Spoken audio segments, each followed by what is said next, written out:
예수님 부활하신 사건 우리가 늘 이야기하지만 상당히 역사적인 사건이고요. 부활은 인간의 역사가 아니라 하나님의 역사임에 분명합니다. 그래서 성경에 사복음서뿐이 아니고 물론 사도행전이나 많은 곳에 바울이 또 기록한 서신서에도 주님의 부활에 관한 많은 기사들이 있는데 사실은 자세하고 구체적으로 기록되어 있는 것은 아니에요. 그러니까 새벽에 마리아의 일행이 여자들이 무덤에 갔다거나 또 거기서 주님을 만나지 못했다거나 또는 마리아가 예수님을 만났다는 기사, 또는 엠마오에 가던 두 제자가 주님을 만나기도 했고요. 또 제자들이 모인 곳에 주님이 나타나셔서 믿음을 꾸짖기도 하시고, 그리고 갈릴리에서 다시 제자들을 만나서 베드로의 믿음을 회복하시고 여러 가지 당부를 하셨다. 우리가 이런 이야기들을 많이 합니다. 그런데 무덤에서 주님의 천사는 예수님께서 전에 말씀하신 대로 갈릴리로 가셨는데 거기서 제자들을 만날 것이라고 전합니다. 마태복음에서 주님은 최후의 만찬을 나누신 후에 그런 말씀을 하셔요. 마태복음 26장 31절로 32절에 보면 때에 예수께서 제자들에게 이르시되 오늘 밤에 너희가 다 나를 버리리라. 기록된 바 내가 목자를 치리니 양의 떼가 흩어지리라 하였느니라. 그러나 내가 살아난 후에 너희보다 먼저 갈릴리로 가리라. 이게 주님이 만찬의 자리에서 마지막으로 하신 말씀이에요. 말씀하신 대로 주님은 갈릴리로 가셨습니다. 그리고 오늘 우리가 읽은 그 성경과 같은 구절인 마태복음 28장에 가보면 7절에서는 천사가 갈릴리로 가신 거니까 가서 전하라고 이렇게 얘기하셨고요. 그리고 10절에서는 예수님께서 직접 갈릴리로 가실 것과 거기서 만날 것을 말씀하고 계셔요. 고난과 아픔을 지나서 십자가를 지시고 그리고 돌 무덤에 장사되셨는데 그 주님이 살아나셨어요. 주님은 베들레헴에서 태어나셨지만 고향이 나사렛이신데 갈릴리거든요. 갈릴리는 지역을 전체를 이야기하는 것이고 동네 이름이 이제 그 갈릴리에 속한 동네 이름이 가버나움, 나사렛 이렇게 이야기합니다. 우리로 얘기하자면 버겐 카운티 지역 또 폴리 이런 식으로 이야기하는 그런 동네 이름이죠. 근데 여러분 갈릴리는 굉장히 지극한 변방입니다. 호수가 있어서 어업이 발달했다고는 하지만 촌이고요. 그리고 갈릴리는 역사적으로 편견과 멸시의 땅이었습니다. 심지어는 유대 법으로는 갈릴리 사람들은 사투리가 너무 심해갖고요. 어느 회당에 가든지 유대인들은 성경 두루마리를 꺼내서 읽을 수 있었는데 갈릴리 사람들은 소리내어서 읽지 못하게 하기도 했어요. 이런 슬픔과 흑암의 역사를 간직하고 있고 심지어 나사렛 같은 경우에는 로마 주둔군의 기지촌 역할을 한 동네이기도 합니다. 특별히 나사렛 같은 경우에는 운막 같은 것으로 이루어진 빈민촌이에요. 그러니까 예수님 공생의 기간 동안에 주로 갈릴리를 중심으로 해서 사역을 하셨는데 IT에 가면 수도 인근에 천막촌이 지진 이후에 천막촌이 많이 형성되어 있습니다. 산기슭에 엄청나게 많은 그 천막촌이 넓게 흩어져 있거든요. 그래서 저희가 그걸 보면서 마음 아파하고 집을 지어주는 사역도 하고 하는데 그보다 훨씬 못하면 못됐지 더 나을 것이 없는 촌이 나사렛이었어요. 갈릴리는 예루살렘에서 가장 먼 변방이었고요. 그리고 특별히 유식한 학자나 종교 지도자들이 없었던 곳이고 심지어는 예수님이 나사렛 출신이라는 이야기를 듣고 나사렛에서 무슨 선하는 것이 나겠느냐는 이야기를 할 정도로 동네가 참 사람들로부터 별로 좋은 동네로 인식되지 않은 곳이었습니다. 주님은 사망의 권세를 이기고 무덤에서 부활하셨어요. 정말 겁이 많은 제자들 다 도망가 숨었고 용감한 여인들을 통해서 부활의 첫 소식이 전해졌는데 그 내용은 살아나셨는데 갈릴리로 가서 거기서 만나자는 것이었어요. 여러분 여기서 우리가 한 가지 좀 생각해 보고 싶은 건 예수님 부활하셨잖아요. 이제 하나님의 아들임이 증명된 거예요. 누가 뭐라고 해도 하나님의 아들이 됐습니다. 불과 3일 전에 엊그저께 그 멸시와 조롱, 참혹한 고문과 못박힘을 당하셨어요. 여전히 믿지 못하던 자들로부터 침뱉 뱉음도 당하셨습니다. 근데 그토록 다 망해버린 것 같았던 예수가 살아나셨어요. 그런데 그 주님은 살아나셔서 그럼 이제 뭐 해야 되실 것 같아요? 그렇게 핍박당하고 고난과 환난 당했는데 뭘 해야 될까요? 예루살렘을 접수해야죠. 확 접수하는 거죠. 그냥 장악해버려야 되는 거잖아요. 여러분, 혁명이 일어나면 방송국 장악하고 그 행정부 접수하고 산부 요인 체포하고 뭐 이러잖아요. 부활하셔서 하나님의 아들임이 증명됐어요. 그런데 주님은 왜 예루살렘이 아닌 갈릴리로 가셨나요? 예루살렘에 가셔서 대제사장 무리들을 붙잡아서 무릎을 꿇리고, 정말 우리 식으로 얘기하자면 정말 곤장을 치고 저들을 십자가에 다 달아버리라고 얘기하고, 정말 가시관을 씌운 로마군 잡아들이고 예수님의 옷을 통째로 제비 뽑아서 가져간 로마 병사를 찾아내서 혼을 내줘야 되는 것이 상식이었던 것 같아요. 이제 하나님의 날이 왔거든요. 세상을 뒤집고 예루살렘에서 하나님의 나라를 선포하고 모든 사람을 불러 모아서 충성서약이라도 받아야 될 그런 때입니다. 하나님의 아들임이 증명됐고, 빌라도 불러다가 좀 심하게 문책도 하고 로마를 향해서 선전포고도 좀 하고, 여러분 하나님의 아들이시잖아요.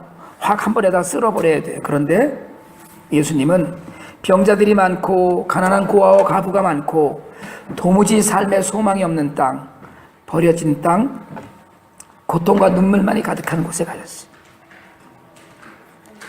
예루살렘에는 회칠한 무덤과 같은 죽은 믿음을 지닌 바리새인 서기관들이 있었습니다. 예루살렘에는 하나님과는 전혀 상관이 없는 제사와 제사장들이 있었어요. 돈으로 냄새나는 성전이 있었습니다. 돈과 명예와 지식을 뽐낼 곳은 예루살렘이었어요. 그런데 주님은 예루살렘이 아닌 갈릴리로 하셨어요. 여러분, 갈릴리에는 영적으로 사모하는 자들이 있는 땅이었습니다. 비록 가난하고 누추하게 살았지만 말씀을 한번 전하면 사흘씩이라도 듣기를 원하는 자들이 있는 땅이었어요. 어디로 가시는지 어디에 묵으시는지 그게 궁금했던 사람들이 살고 있는 땅이었습니다. 굶주리던 자들이 있는 땅이에요. 갈릴리에는 슬픔의 눈물과 그 눈물을 닦아줘야 될 인생들이 있는 땅이었습니다. 병든 자들, 사람 취급받지 못하는 자들, 그리고 장녀와 정말 세리와 손가락질 받는 죄인들이 살던, 또 아픔을 나눠야 될 노숙자들이 있는 땅이었어요. 고아와 가부가 지쳐낸 땅입니다.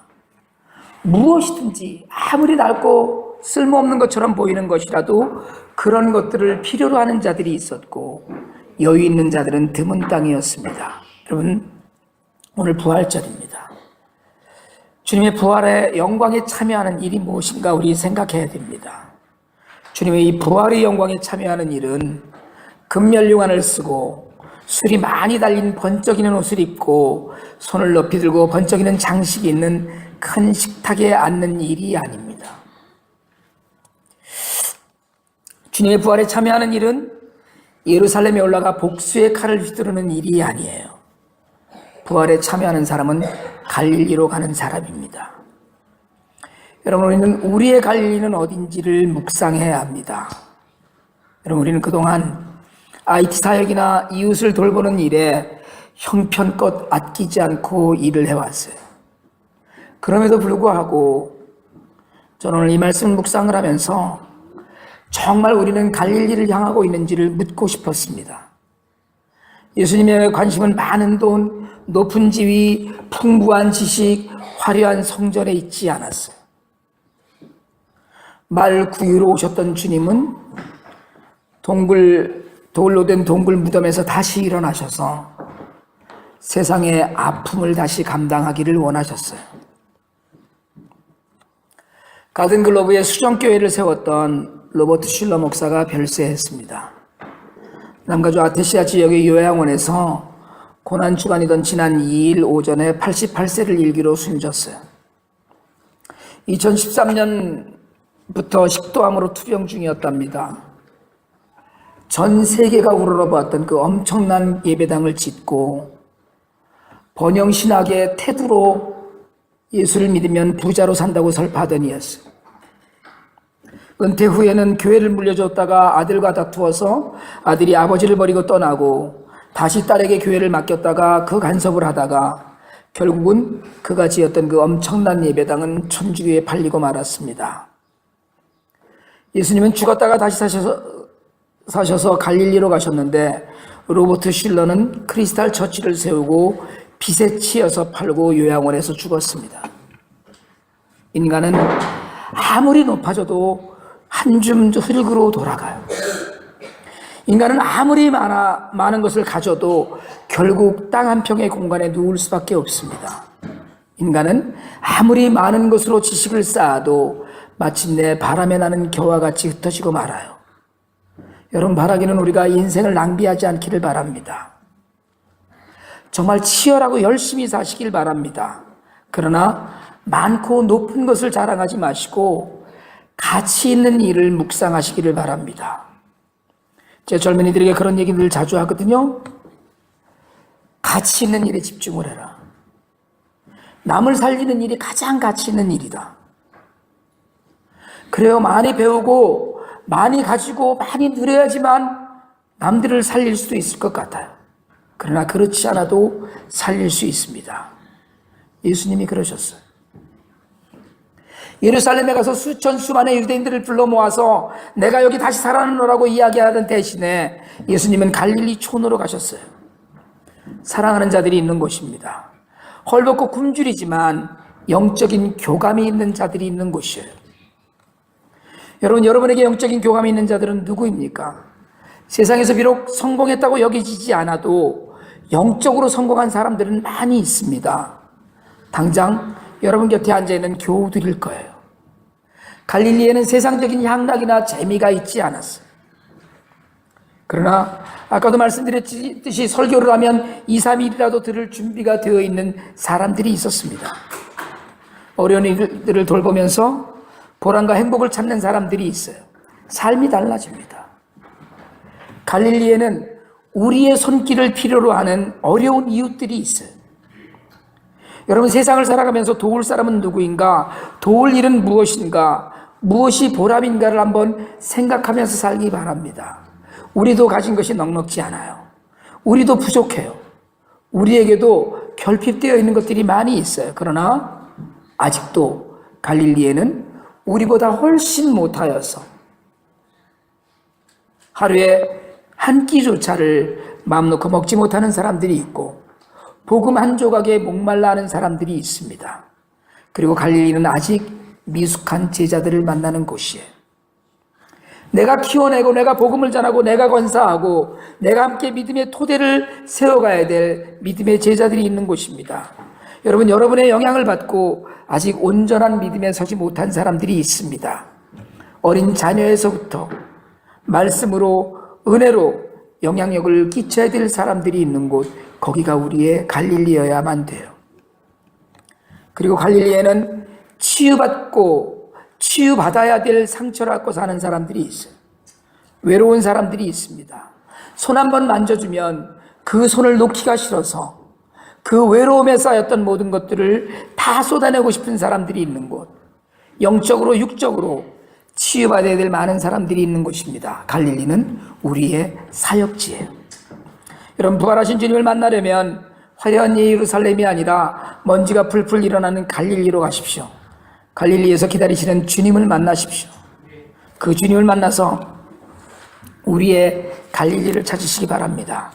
중심에서 사는 것 때문에 목을 매지 마시고 변방에서 사는 삶에 행복을 찾을 수 있길 바랍니다. 많은 것을 가진 것보다 덜어내고 사는 가벼운 삶이 평안을 가져다 줘요. 여러분, 우리가 무엇이든 하나를 더 덜어내면 우리는 가벼워질 수 있어요. 가진 자들과의 교제보다 없는 자들과 안아주면서 사는 일이 훨씬 더 따뜻합니다. 여러분, 저는 기복주의자가 아니에요.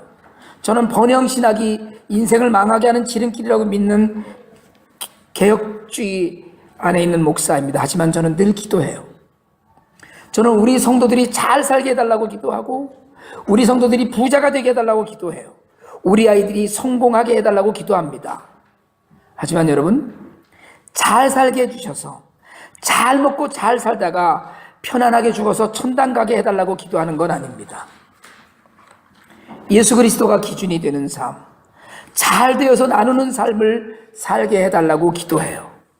자신의 갈릴리에서 나는 비록 예루살렘에서 누리고 가진 것이 많았지만 그러나 나의 갈릴리에서 결핍되어 있는 사람들, 사랑이 결핍되어 있고 먹을 것이 부족하고 입을 것이 없고 잠잘 곳이 없는 사람들과 나누는 삶을 살게 되기를 바랍니다. 제가 그동안에 수년 동안을 이렇게 IT에 올인하는 것도 그곳이 제게는 IT 갈릴리이기 때문에 그래요. 하나님께서 보여주신 땅, 하나님께서 사랑을 증거하신 그 아들이 있는 땅이기 때문에 그렇습니다. 그리고 그곳에는 주님이 먼저 가 계셔서 갈 때마다 그곳에서 주님을 만날 수 있어요. 돌아보면 우리에게 참으로 많은 갈릴리가 있습니다. 영적으로 회복되지 못한 우리의 가족도 나에게는 갈릴리예요. 주님이 거기서 슬퍼하고 계실 것입니다. 구원해야 될 영혼, 복음 들어야 할 생명들이 있는 곳이 갈릴리입니다. 복음을 전하고 사람들을 사랑해야 될 땅이 갈릴리예요. 그리고 무엇보다 중요한 것은 그것이 주님이 사랑하고 주님이 우리를 기다리는 곳이라는 겁니다. 주님은 오늘도 휘황찬란한 크리스탈 처치에서 기다리지 않으셔요. 주님은 오늘도 돈의 썩은 냄새가 나는 성전에 올라가서 기다리지 않으십니다. 주님은 명예와 이권에 눈이 먼 종교인들이 가슴속에 계시지 않아요. 주님은 내 배만 위하는 회칠한 무덤 같은 사람들 사이에 계시지 않습니다. 주님은 교만이 머리까지 차서 고기가 뻣뻣한 사람들 사이에 계시지 않습니다. 주님은 내 중심에 욕심을 차리려고 남의 유익을 밟는 자들 위에 계시지 않아요. 주님은 말씀대로 갈릴리에 계십니다. 우리는 오늘 기쁘고 감사한 부활주일을 보냅니다. 그러나 지금 이 순간에도 갈릴리에서 기다리시는 주님의 음성을 들을 수 있어야 합니다. 분명히 주님이 원하시는 정말로 누추하고 정말로 연약하고 정말로 부족하지만 드릴 것이 없어서 오직 2렙돈을 드려도 감사를 드리는 사람, 한번 만져주면 그것 때문에 감격해서 눈물을 흘리는 사람, 그리고 함께 시간을 보내면 그것으로 고마워하는 사람, 굶는 사람은 먹이고 슬픈 사람은 위로하고 아픈 사람은 치료해주는 그리스도인이 될 수 있기를 원합니다. 갈릴리로 가는 길에 주저함이 없는 저와 여러분이 이 부활에 귀한 부활하신 주님을 만나는 귀한 복을 누리게 되기를 원합니다.